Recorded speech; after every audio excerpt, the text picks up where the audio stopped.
भारत में आरक्षण की कहानी बहुत लंबे समय से चली आ रही है, पर क्या इससे सामान्य वर्ग को बराबरी का हक मिला?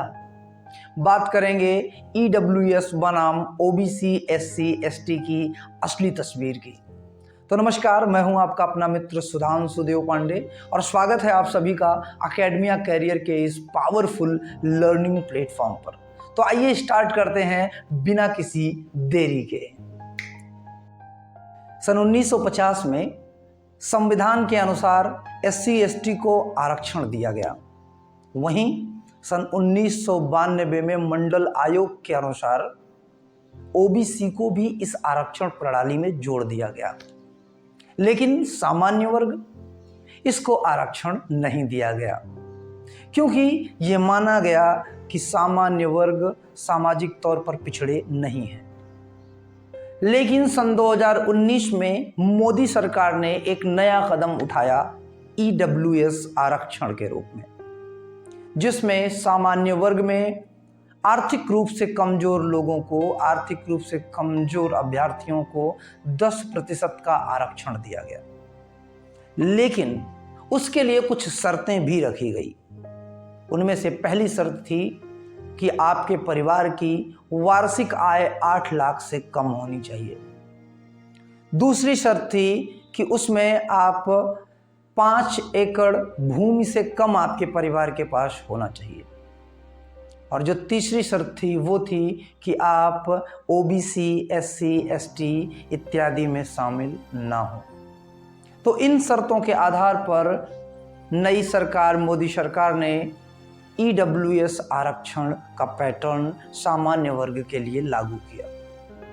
अगर बात करें आरक्षण के प्रकार और आरक्षण के प्रतिशत की, तो सामाजिक तौर पर पिछड़ेपन के नाम पर एससी को 15% का आरक्षण, एसटी को 7.5 यानी कि 7.5% का आरक्षण, 15% और 7.5% कुल मिलाकर के 22.5 यानी कि 22.5% का आरक्षण दिया जाता है सामाजिक पिछड़ेपन और विशेषाधिकार के नाम पर। अन्य पिछड़ा वर्ग यानी कि ओबीसी को 27 यानी कि 27% आरक्षण, ये सामाजिक पिछड़ेपन के नाम पर इनके पास उपलब्ध है।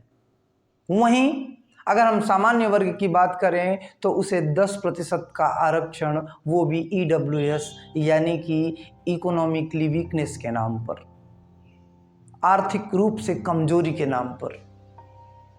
जब आरक्षण का डिस्ट्रीब्यूशन जाति और वर्गों के आधार पर हो रहा हो, तो वहां पर एक प्रश्न उठता है कि आखिर बिना आंकड़ों के आप ये कैसे निर्धारित कर पा रहे हैं कि किसको कितना प्रतिशत आरक्षण दिया जाना चाहिए। पिछले डाटा की बात करें जो हर 10 वर्ष में जनगणना होती है, उसमें एससी और एसटी के आंकड़े, उनकी संख्याओं के आंकड़े तो एग्जैक्टली हैं, पर ओबीसी और सामान्य वर्ग यानी कि अन्य पिछड़ा वर्ग और सामान्य वर्ग का डाटा नहीं है, उनके आंकड़े नहीं हैं। तो क्या आपको लगता है कि जातीय जनगणना होनी चाहिए जिसमें हर वर्ग के एग्जैक्ट आंकड़े हों, जिससे सरकार ये निर्धारित कर सके कि अगर हम आरक्षण के आधार पर, अगर हम आरक्षण दे करके किसी सोसाइटी को, किसी वर्ग विशेष को अगर हम समानता के तल पर लाना चाह रहे हैं, अगर सबको समान अधिकार देना चाह रहे हैं, तो क्या जातीय जनगणना आवश्यक है? या फिर आपको लगता है कि भारत जैसे राष्ट्र में जातीय जनगणना सिर्फ और सिर्फ एक छलावा है? वैसे हम इस पर एक वीडियो भी बनाने वाले हैं कि जातीय जनगणना क्या है, इसका प्रारूप क्या है, कहाँ कहाँ पर जातीय जनगणनाएं हो चुकी हैं, इसके सकारात्मक प्रभाव हैं या फिर नकारात्मक प्रभाव हैं। पर मैं आज आपसे जानना चाहता हूं कि क्या ये जो आरक्षण का पैटर्न है, ये सिर्फ सामाजिक स्तर पर होना चाहिए, सामाजिक पिछड़ेपन के नाम पर होना चाहिए, या फिर आर्थिक पिछड़ेपन के नाम पे होना चाहिए? क्या आपको लगता है कि आज भी हमारे समाज में लोग सामाजिक रूप से पिछड़े हुए हैं? क्या आपको लगता है कि आज भी हमारी सोसाइटी में, हमारे समाज में लोगों को सामाजिक रूप से समान अधिकार, समानता का अधिकार नहीं मिलता है? या फिर आपको लगता है कि सिर्फ और सिर्फ आर्थिक रूप से कमज़ोर लोगों को ही ये जो आरक्षण है ये दिया जाना चाहिए, ये जो रिजर्वेशन है ये दिया जाना चाहिए?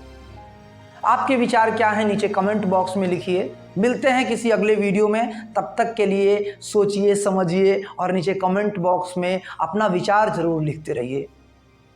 मिलते हैं अगले वीडियो में, तब तक के लिए जय हिंद, जय भारत।